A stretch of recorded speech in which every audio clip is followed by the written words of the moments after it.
Ya keçməzdən əvvəl kanala abunə olmağı və videomu bəyənməyi unutmayın. Dünya ölkələrində pensiya yaşı fərqlidir.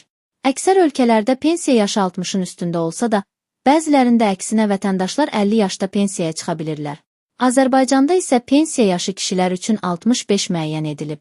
Son vaxtlar pensiya yaşının azaldılması ilə bağlı cəmiyyətdə gəzən söz-söhbət əslində insanların arzularıdır və onu sadəcə sosial şəbəkələrdə ictimailəşdirməklə öz istəklərini dilə gətirirlər.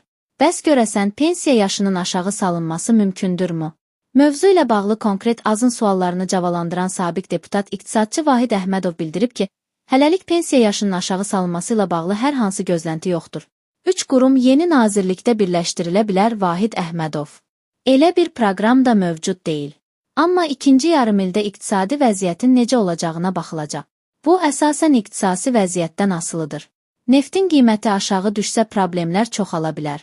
Amma planda hələlik bu məsələ nəzərdə tutulmayıb.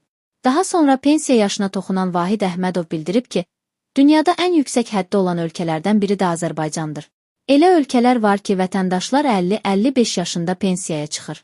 Bizdə sırf qərar olmalıdır ki, bu məsələ öz həllini tapsın. Bunu başqa iqtisadi əsaslandırmağa ehtiyac yoxdur. Biz çox çalışdıq ki, qadınların pensiya yaşını 60, kişiləri isə 63 edək. Ona da fikir vermədilər.